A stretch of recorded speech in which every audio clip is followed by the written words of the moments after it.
Oh no, no more Justice League after Snyder Cut. Oh, well, according to superhero hype, Zack Snyder rules out the possibility of a Justice League sequel. Oh no, so they got this little article here that, delves into the whole little story here. And fans of Snyderverse wanting it to be restored for DCEU's overall direction and whatnot. So he did this interview with a podcast called Comic Book Debate via CBR. And so eventually the question comes up, hey, would you do another one, He says, look, I never thought I'd be here doing this, said Snyder. I didn't think I'd be finishing Justice League. The truth is, and it's been widely reported, and I have no issue. This is an old movie. This is a years-old movie I'm working on. The DC Universe has gone and branched off and done its own thing, and that's fine. Well, I mean, it branched off to what? Aquaman? It's the most direct one to it. Shazam, it's supposed to be in the same world, but, and Wonder Woman was in the 80s, so, Birds of Prey. No one cares. So I don't think that's really a hurdle for another Justice League film. But anyway, he continues on. As far as what I did and as far as what my vision for what I wanted to do with these characters and the journey I wanted them to go on, it's well known that I planned on more movies. 5 movies or something, continued Snyder. But I'm busy. I've got a lot going on. Is it cool that the fans have so much faith in the trajectory? Yes, it's amazing. And I couldn't be happier. And I'm excited for them to see Justice League so they can really drink the entire elixir of Justice League. But would I continue? I have no plan to. But as I said, I didn't think I'd be here. So who knows? Snyder's comments come roughly 1 week after hashtag Restore the Snyderverse began trending on Twitter. Wait a minute, he didn't say he wouldn't do it. He said he didn't know. So yes, the headline here is a bit misleading. So what do we have here? Of course, I think it certainly he's got more going on. The plan at the time was to do those movies, and by now he would probably be on the tail end of finishing that. It had everything gone the way it was supposed to. And so he could move on to other projects. Now he's probably in the middle. He's shot another zombie movie, The Army of the Dead. So there's other things he's got on his plate that he wants to get to. If he gets bogged down with this whole DC Universe thing at this point, well, that's going to get pushed down further and that sort of thing. It's possible, I suppose. Certainly the draw to do it would be depending on how successful Snyder Cut is for HBO Max. And HBO Max needs a Mandalorian. That's what they need. And right now they're hyping on this for the purposes of HBO Max. So let's say it's really successful. They get high numbers for it and people like it. All right. So then they're going to come back to him. Does that necessarily mean he has to direct 2 more Justice League films? I don't think so. Certainly as a producer, not just his name is in there so he gets a check, but he's actually involved somewhat. Not to the total involvement of a director so that he could have freed up time to pursue other projects that he's perhaps already underway in, So I don't think this necessarily means it's a done deal. Snyder Cut fails, it's a done deal, and that's that. But that remains to be seen. So yeah, there was this movement on Twitter about Restore the Snyderverse because now that the film's going to be released, we understand that it's only this initial story for a much longer story, and I'm kind of wondering how they resolve that. Does it still end on something of a cliffhanger, or does the extra 4 minutes of footage that he put in it wrap it up? I don't know.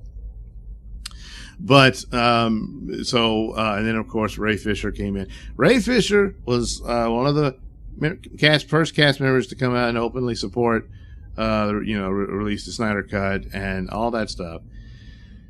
But since then, I don't know something's going on with the guy. I don't know what it is. I mean, I totally believe him that Joss Whedon was an a-hole on the set because Joss Whedon has been an a-hole for a long time.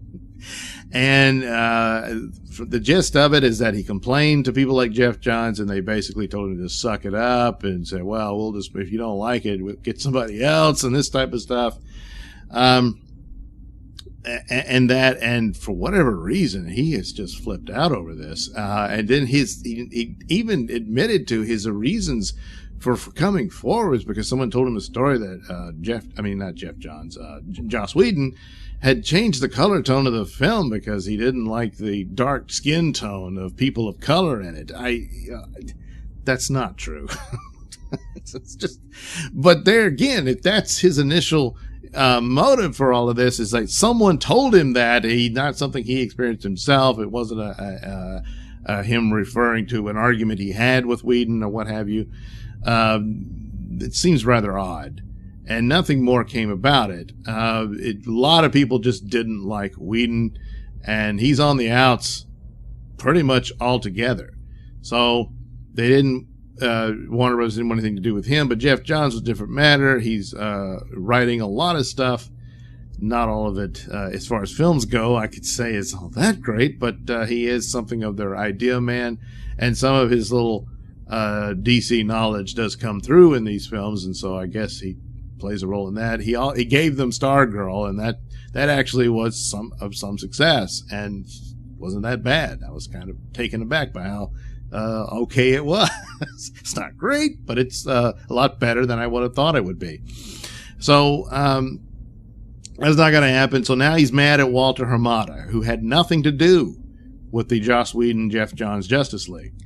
But he's mad at him because he won't punish them or what have you. He didn't completely buy Ray Fisher's version of the story. So now he's saying he won't play Cyborg anymore as long as Walter Hamada is head of the DC films. Look, then I guess he's done.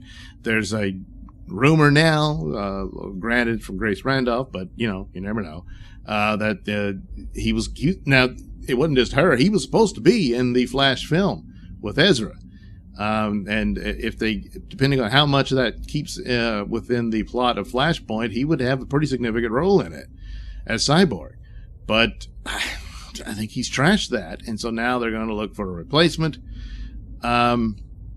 It could be a bit of trouble for them if Snyder Cut is really good and people are liking his version of Cyborg out of that. But I doubt it. I mean, he's not a big star.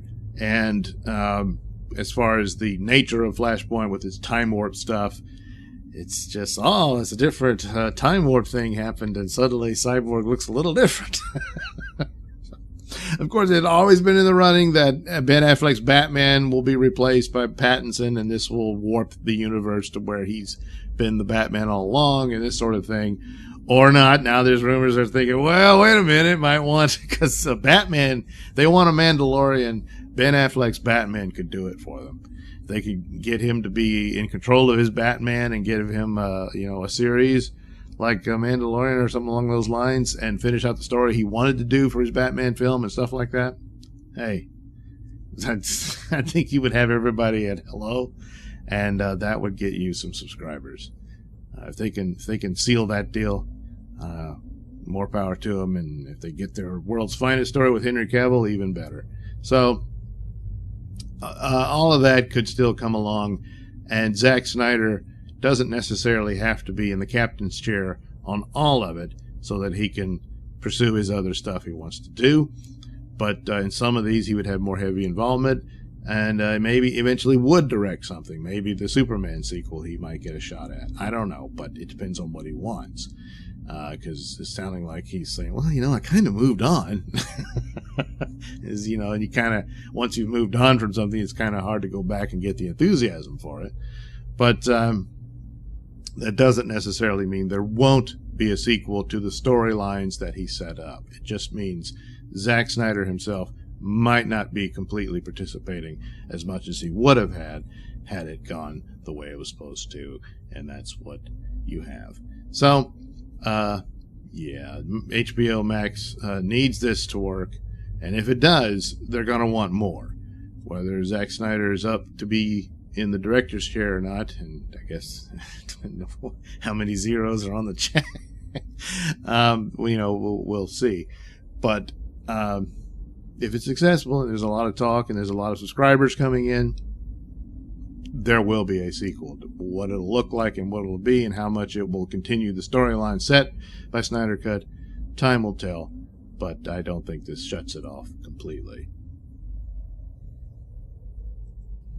Thanks for watching and listening. Say, while you're still here, why not like and subscribe and share with your many friends? Yes. Also, check out my mini stores in the link description below. Yes, where you can get t-shirts, hats, mugs, all those goodies with my artwork on them. Oh, yeah. And head over to indieplanet.com and pick up a copy of my comic book, Night Night. Oh, yeah. You can also catch me at my podcast, Mr Nailsin Show, on RadioMisfits.com. And you can also watch my videos on BitChute.com and now on Rumble.com. Oh, my goodness. So many places to watch me and my stuff. Oh, yeah. And if that's not enough for you, well, you can follow me on many social media platforms and say hi to your old pal, Mr. Nailsin.